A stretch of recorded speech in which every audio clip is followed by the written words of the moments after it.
Mag-blend tayo ng kamatis. Lagyan natin ng tomato paste.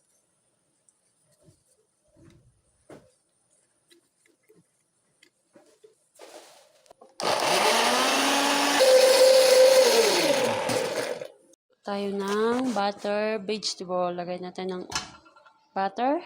Ganyan karami. Then, olive oil. Then, ilagay na natin itong kusa and potato.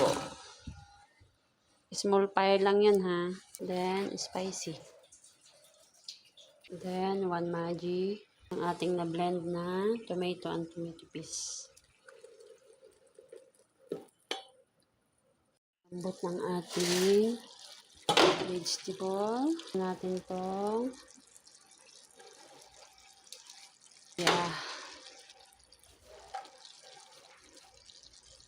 itong ating red pepper and squash.